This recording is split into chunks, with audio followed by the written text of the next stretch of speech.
Nobody wants to know about the Mandela Effect. Almost nobody.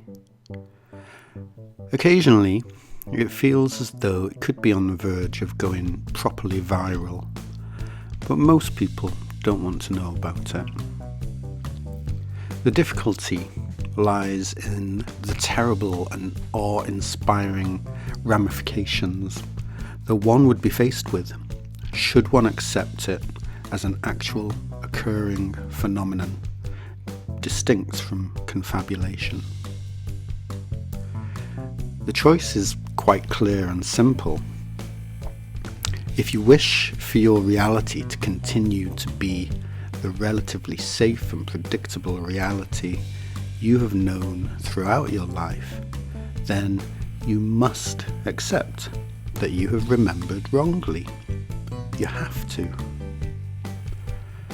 As much as it may hurt you to do so, you must say, yes, I thought Oliver Hardy always told Stan Laurel it was another fine mess he had gotten them into, but now I know I have just misremembered. Yes, I thought I knew the Lord's Prayer, and that it was the lion that lay down with the lamb, but I was mistaken. Yes, I thought I knew where South America was, and Australia, and what Italy looked like, but I was wrong. And all of these people here, who also remember those things in that way, they are wrong too. I hereby admit that we are all mistaken in all of these things. You must do this, because if you won't accept that your memory is in error, then you must accept that something has happened. Something that can really explain how Oliver Hardy no longer says another fine mess, and the Lord's Prayer no longer refers to trespassing, and the lion no longer lies down with the lamb, and South America is in a new location. And there is no explanation for how those things could have happened that is not going to turn your world upside down and inside out. And this is quite a choice to be faced with. I can tell myself a small lie and my reality will remain intact, or I can stand by what I believe to be true, and everything that I thought I knew as reality is suddenly in doubt. That is a scary proposition. So why wouldn't I tell myself a little lie? And then there is a third option, of course. What if I just don't say anything? What if I just don't say anything? If I just ignore it and go on with my life, then maybe the world can return to normal, with a few minor changes that I'm already getting used to.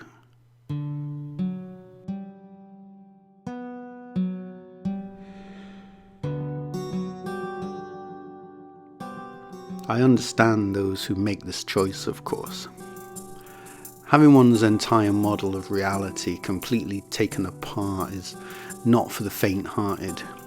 I mean, it's not even for the stern-hearted. And then there's the prospect of opening yourself up to ridicule. We'd all like to think we wouldn't allow ourselves to be compromised by the fear of ridicule, but in truth, ridicule can feel like a life-threatening event. We are humans, and on a core level, feeling that we belong with the rest of humanity does actually feel to us like a genuine question of survival. And then, even if you do decide you will stay true to what you feel is your experience, there is no explanation that covers all of the strange and elusive oddities that seem to go to the heart of this phenomenon. The divergences, the residuals, the seemingly momentous examples going hand in hand with the trivial, the uncertain time frame.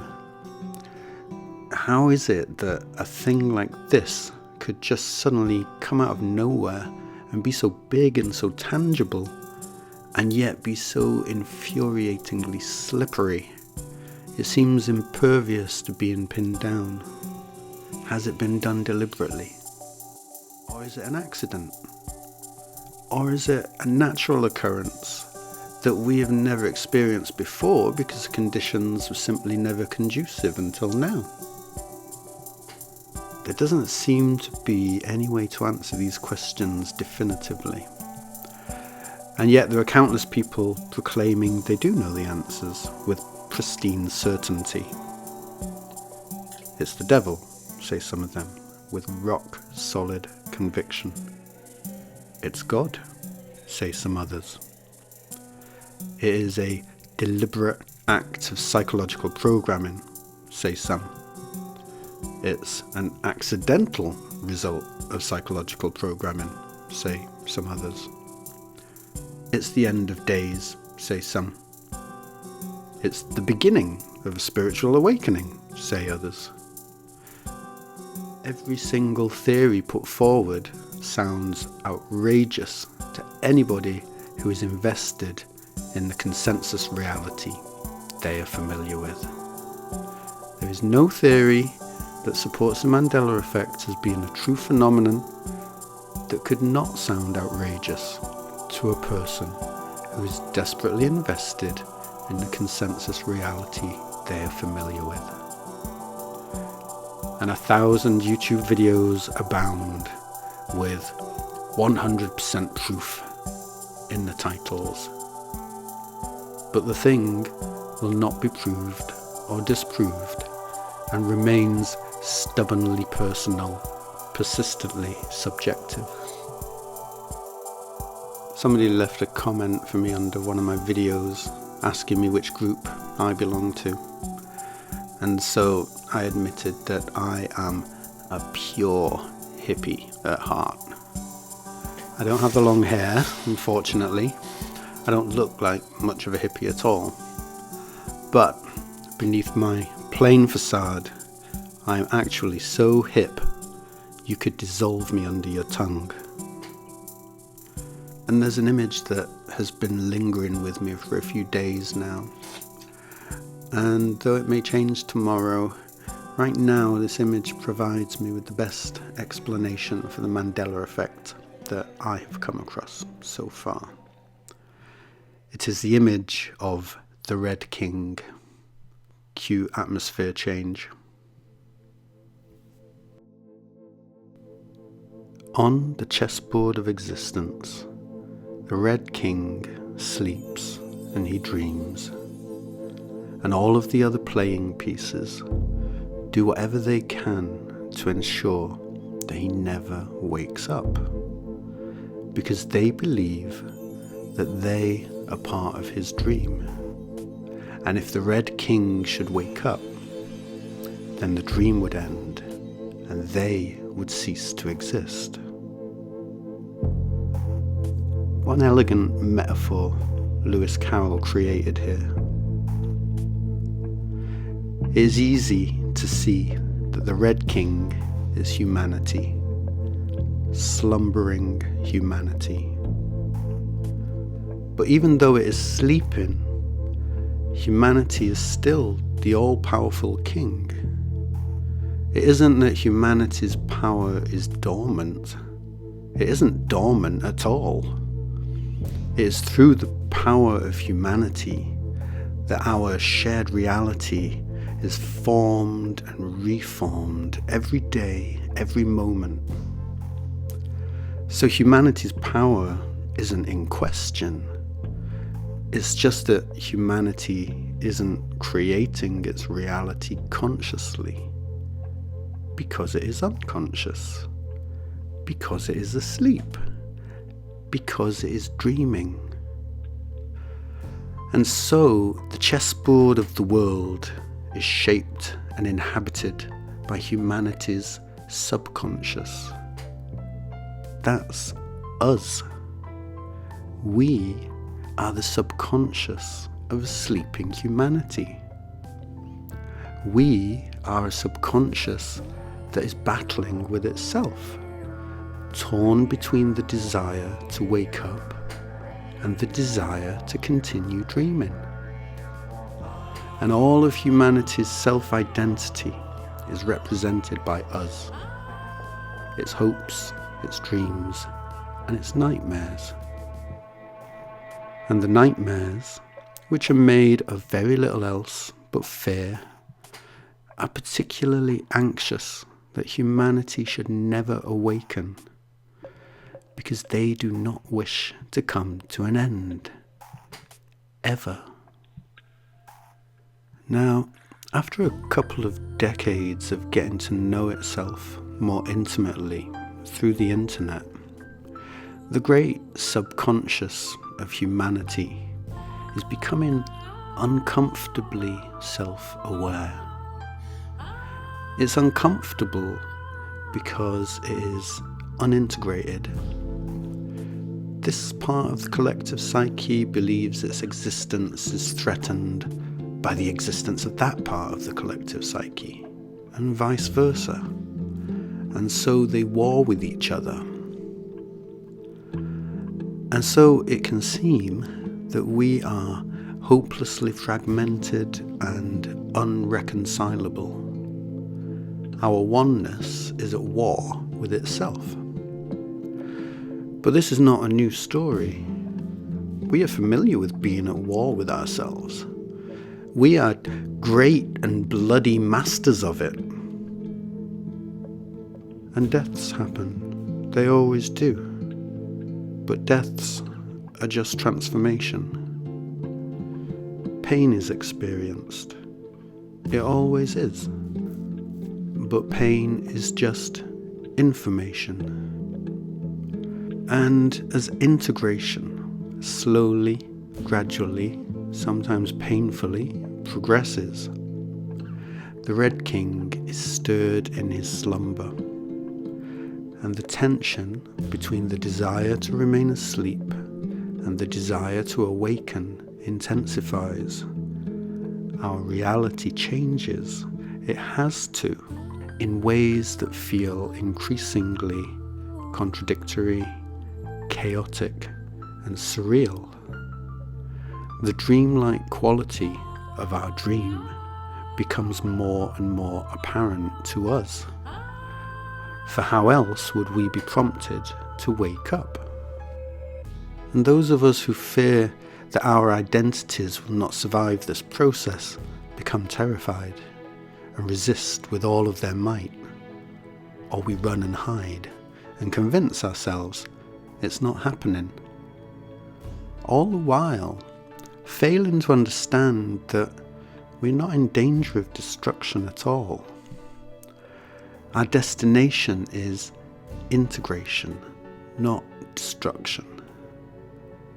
And although full integration can be delayed and the process can be resisted and prolonged, it is ultimately inevitable. Because in truth, our separation from each other is an illusion, and always has been. It's just a dream. It's just a dream. And the funny thing is, this process can even be enjoyed. It really should be enjoyed. Integration is not about destroying parts of ourselves. We do not reach integration once we have crushed the spirit of, say, the elite or the Illuminati, or the debunkers, or the internet trolls. No part is excluded from integration.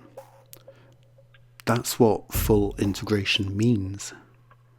So our shadow side, those parts of us that are afraid or filled with rage, will be integrating with the rest of us.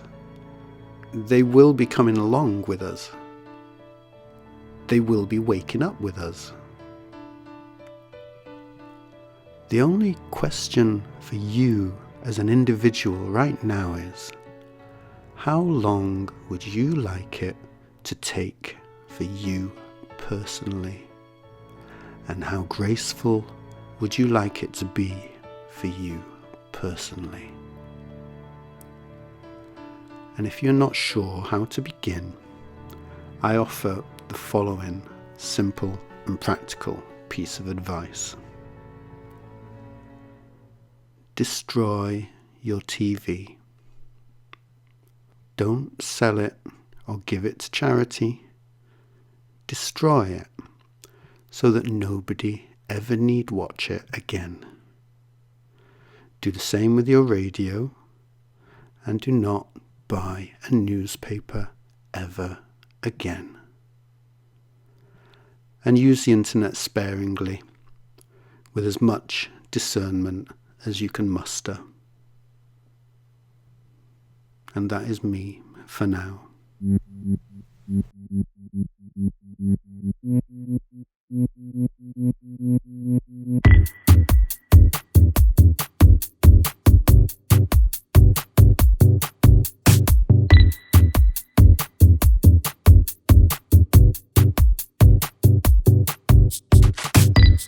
Mother, you're found. Father, from home. The dinner is forgot, along with the whole lot of names and faces, who you are and where your place is. Father, you're found. Lighter than a stone. Of all the things you've done, you can't tell which one brought you to be lying where the pavement ends.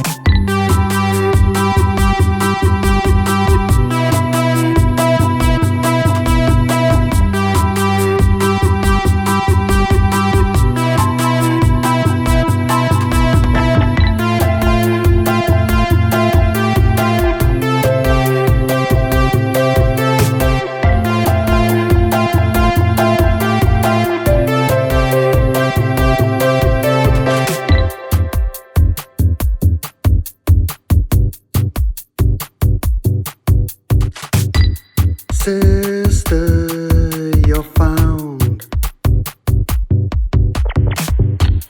Both feet off the ground.